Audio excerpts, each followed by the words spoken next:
સારું થયું તે મારી પાછળ આ ભાગવતજીની કથા સંભળાવી મારો ઉદ્ધાર થયો. નમસ્કાર કર્યા. આકાશમાંથી દિવ્ય વિમાન આવ્યું. ભગવાનના પાર્ષદો છે નંદ અને સુનંદ અને ધુંધુકારીને વિમાનમાં બેસાડી અને ચાલતા થયા.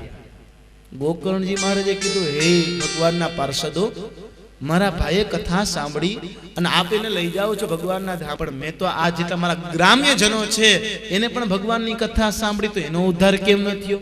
એના માટે વિમાન કેમ ન આવ્યું? ભગવાનના પાર્ષદો કે, હે ગોકર્ણજી મહારાજ, આ લોકોએ ભગવાનની કથા સાંભળી છે પણ તેનું મનન નથી કર્યું, તેનું ચિંતન નથી કર્યું. કેવળ સાંભળી અને પછી મનમાંથી કાઢી નાખ્યું છે.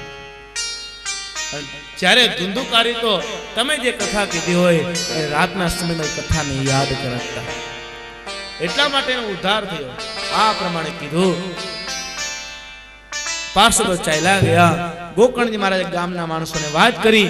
ફરી શ્રાવણ મહિનાની અંદર શ્રીમદ ભાગવતજીની કથાની શરૂઆત કરી અને બધા માણસો ભગવાનની કથા સાંભળવા લાગ્યા અને કથા જ્ઞાન યજ્ઞ પૂર્ણાહુતિ થઈ અને જેટલા માણસો હતા બધા માટે વિમાન પધાર્યા. ત્યાં બધા વિમાનમાં બેઠા. આવો ચમત્કારી દ્રશ્ય જોઈ અને ભગવાન પોતે પર પ્રગટ થયા. બોલે કૃષ્ણ કનૈયા લાલ કી. ભગવાન પોતે પ્રગટ થયા અને ગોકર્ણજી મહારાજને ભેટી ગયા. દેવતા પુષ્પની વૃષ્ટિ કરવા લાગ્યા, ગંધર્વો ગાન કરવા લાગ્યા. જય જયકારની ધ્વનિ થઈ. જય હો ગોકર્ણજી મહારાજ. એ બધાને ભગવાનના ધામમાં લઈ ગયા. અમુક પુરાણ તો એમ પણ કહે છે કે ગોકર્ણજી મહારાજ બધા શ્રોતાજનોને સ્વદેહ લઈ ગયા. શું કામે? ભગવાનની કથા સાંભળીને. અને આવા દિવ્ય ચમત્કારી દ્રશ્ય ચમત્કાર બે જણાએ જ કર્યો હતો. કોને કોને? એક રામજી મહારાજે આખી અયોધ્યાને ભગવાન પોતાના ધામમાં લઈ ગયા અને ગોકર્ણજી મહારાજે બધાનો ઉદ્ધાર કર્યો. ગોકર્ણજી મહારાજને નમસ્કાર કર્યા.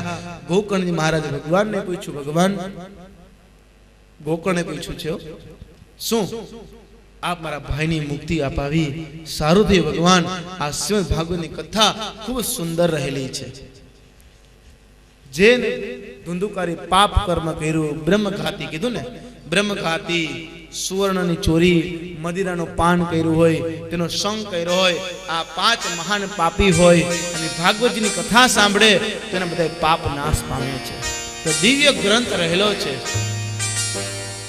સનત કુમારો નારદ મુનિને કહે, 88,000 ઋષિ મુનિઓને સુતજી મહારાજ કહે, જે ધુંધુકારીને ગયામાં શ્રાદ્ધ કર્યું અને મુક્તિ ન થઈ એ ભાગવતજીની કથા સાંભળવાથી મુક્તિ થઈ. ધુંધુકારીએ શું કીધું હતું? સતમ ગયા શ્રાદ્ધમ ન મુક્તિ ભવિષ્યતિ. મારી એક વખત નહીં 100 વખત ગયામાં જઈ અને શ્રાદ્ધ કરીશ ને તોય મારી મુક્તિ નહીં થાય. કીધું હતું ને. હે, આ ગયામાં શ્રાદ્ધ શા માટે થાય? કે ગયાસુર નામનો રાક્ષસ હતો. આ રાક્ષસ ભગવાન સાથે લડાઈ કરે. ભગવાન ને ગયાસુર બંને લડાઈ કરે છે. એમાં ગયાસુરને ઈચ્છા મૃત્યુનું વરદાન હતું કે મારી ઈચ્છા થાય તો જ મારું મૃત્યુ થાય, નકર મારું મૃત્યુ ન થાય. ભગવાન ને ગયાસુર બંને લડાઈ કરે છે. એમાં ભગવાન પોતે હારી ગયા. ભગવાન કે હું હારી ગયો. એ ગયાસુર માગી લે, તારે શું જોઈ? ગયાસુર કે ભગવાન તમે તો ઘણાને વરદાન દીધા, ઘણાને કીધું માગી લે, આજ હું તમને કહું તમે માગી લ્યો. ભગવાન કે હા તમે માગી લ્યો, શું જોઈ?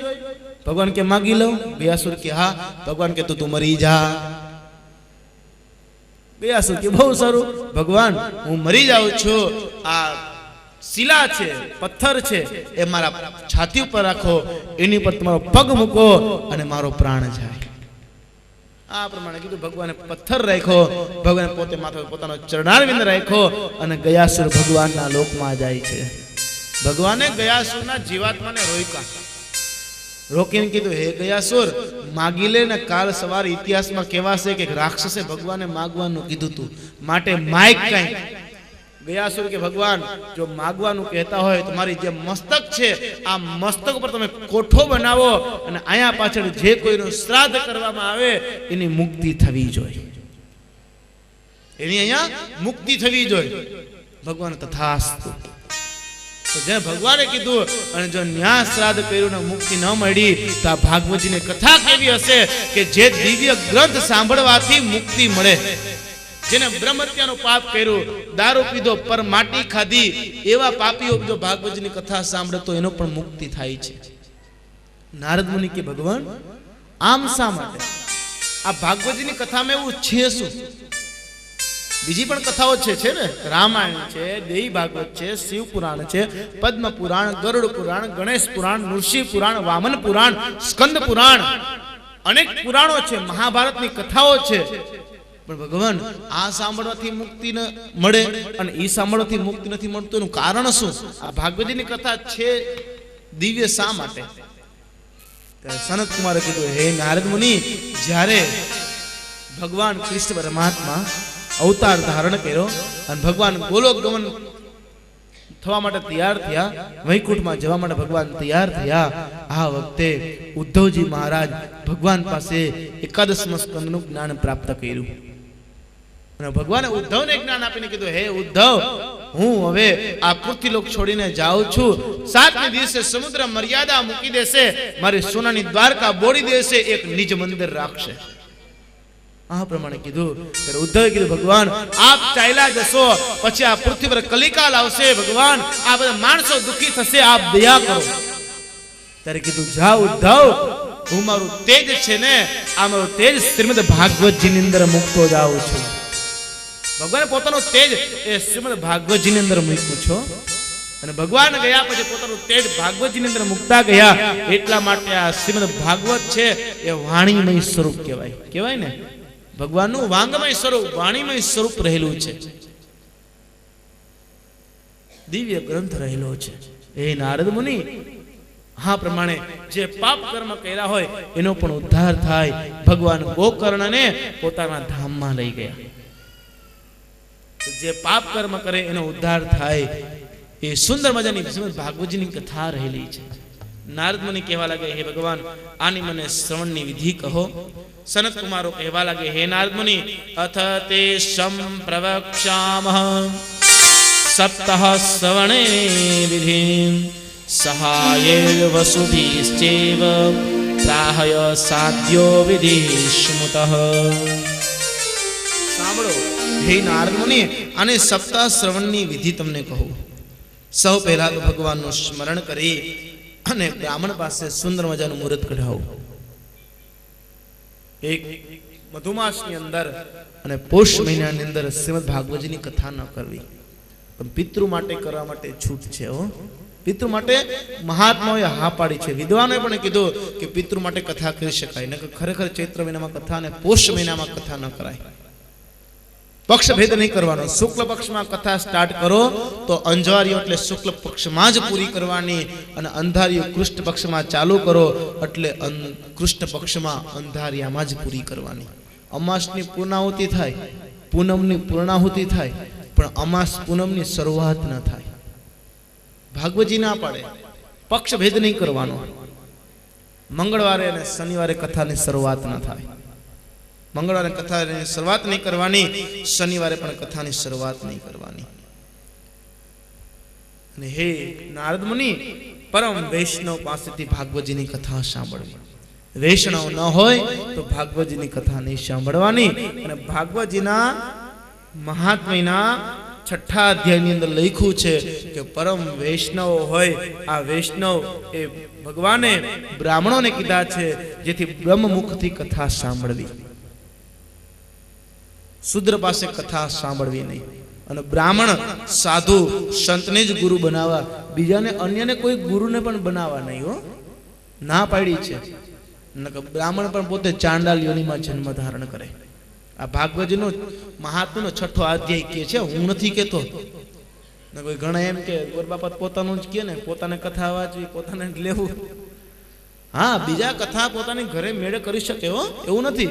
પોતે સાંભળે, પોતે જ કરી શકે, બીજાને જ્ઞાન ન આપી શકે. ના પાડી, 6થો અધ્યાય ના પાડે છે કે ગુરુ ન બનાય, જ્ઞાન પણ ન અપાય. બ્રાહ્મણ સાધુ સંત સિવાય કોઈનો અધિકાર નથી. હે નારદ મુનિ, મંગળવારે શનિવારે કથાની શરૂઆત કરવી નહીં. બ્રાહ્મણ દ્વારા કથા સાંભળવી, અને તેમજ જો નિત્ય ભાગવત કથા સાંભળતા હોય, નિત્ય એટલે કે 12 મહિનાઓ 12 મહિના કથા સાંભળતા હોય તો દ્વાદશી એટલે કે 12ને દિવસે કથા ન વાંચવી. 12ને દિવસે કથા નહીં સાંભળવાની. અઠવાડિયા પૂરી કરો તો વાત અલગ છે. 7 દિવસ માટે કથા કરો છો, એમાં 12ને દિવસે કથા સંભળાય. તો જે નિત્ય કથા તમે વાંચતા હોય, નિત્ય જે રાત્રે સત્સંગ કરતા હોય 1 કલાકનો, એમાં તમે ભાગવતજીની કથા સાંભળતા હોય, ભાગવતજીની કથા કહેતા હોય, તેમ 12ને દિવસે ભાગવતજીની કથા નથી સંભળાતી. શું કામ? કારણ કે સુતજી મહારાજને મૃત્યુની તિથિ છે. બલભદ્રજી મહારાજે સુતજી મહારાજનો નાશ કર્યો હતો, અને સુતજી મહારાજને બ્રહ્મ હત્યા લાગી હતી દ્વાદશને દિવસે. એટલા માટે 12ને દિવસે ભગવાનની કથા નથી સંભળાતી. દ્વાદશીની વર્જિત કરવો.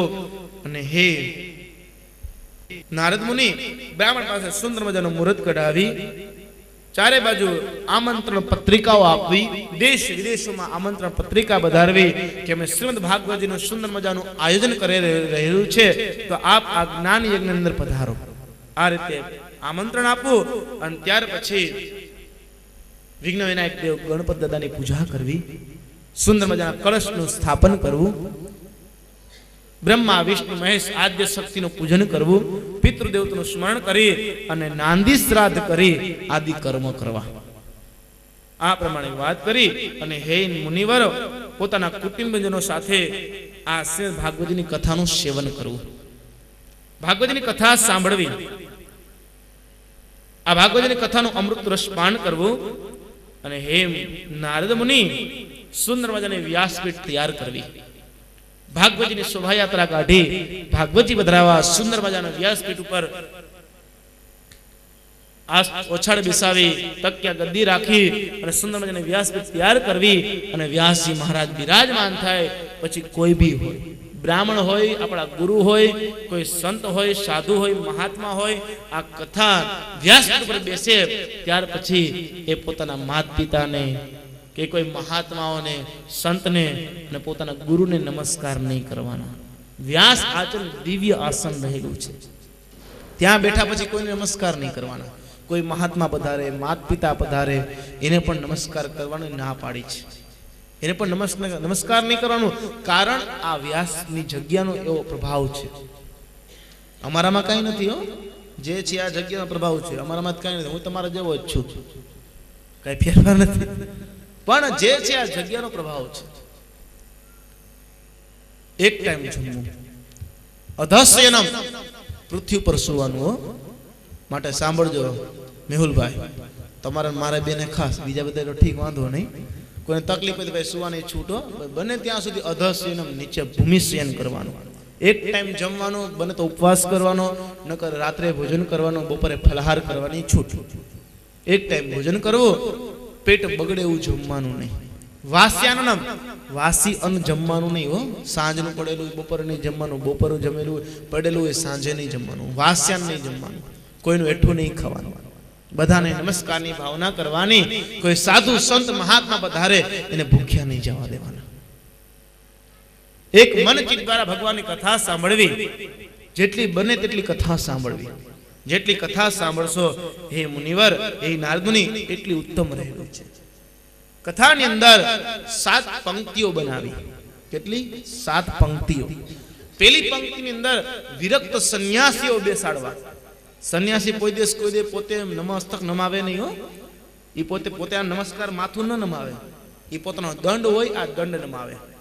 દંડી સંન્યાસી, વિરક્ત સંન્યાસી છે, જેને સંન્યાસ ધારણ કરી લીધો છે. નથી પુત્ર, નથી પરિવાર, સ્ત્રી પુરુષ, કોઈનો ભેદ નથી.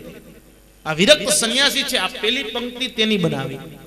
બીજી પંક્તિ વાનપ્રસ્થીઓની બનાવી. જે વાનપ્રસ્થમાં હોય, વનમાં જઈ ભગવાનનું ભજન કરતા હોય, ભગવાનનો ધર્મ કરતા હોય, ધર્મ કાર્ય પાડતા હોય, આ બીજી પંક્તિમાં તેને બેસાડવા. ત્રીજી પંક્તિની અંદર બ્રહ્મચારીઓને બેસાડવા. ચોથી પંક્તિની અંદર બ્રાહ્મણો, સાધુ, સંતો બેસે. પાંચમી પંક્તિની અંદર ક્ષત્રિયો બેસે. છઠ્ઠી પંક્તિની અંદર વૈશ્ય બેસે. અને સાતમી પંક્તિની અંદર શૂદ્ર બેસે. આ 7 પંક્તિઓ રાખવી. સ્ત્રીઓને ડાબી બાજુ બેસાડવા, વામ ભાગુ, અને પુરુષોને જમણી બાજુ બેસાડવા. અને કાલથી કથાની અંદર બધા પુરુષો આ બાજુ નજીક બેસજો. એટલે મને કઈ કથામાં કહેવાની મજા આવે. હા, તો ભાઈ હવે આમ બેસું, તું પાછળ બેસું, પણ પુરુષોને આ બાજુ બેસું. 7 પંક્તિઓ બેસાડવા. ત્યાર પછી હે નારદ મુનિ, જે વ્યાસાનંદ બનાવ્યો હોય, વ્યાસપીઠ બનાવી, એના કરતા નીચે બેસવું. એક આસન પર બેસવું. કદાચ આસન ન હોય તો કાંઈ વાંધો નહીં, એક જગ્યા પર બેસીને કથા સાંભળવી, વ્યવસ્થિત પલોઠી વાળી અને ભગવાનની કથા સાંભળવી હો. પણ આપત્તિકાલનો નિયમ છે એટલે વ્યાસજી મહારાજે છૂટ આપી છે. વ્યાસજી મહારાજે છૂટ આપી છે. બીમાર માણસો હોય કે બીમારી હોય કે કઈ દર્દી માણસ હોય, દર્દી જેને આપણે કહીએ હોય, એના માટે છૂટ છે હો. કદાચ નીચે ન બેસે તો ખુરશી પર બેસીને કથા સાંભળવાની છૂટ. કદાચ ખુરશી ન બેસે, નીચે બેસવું હોય અને પલોઠી ન વળે તો લાંબા પગ રાખીને કથા સાંભળવાની છૂટ. એમેય ન બને તો કથામાં સુતા સુતા કથા સાંભળવાની છૂટ.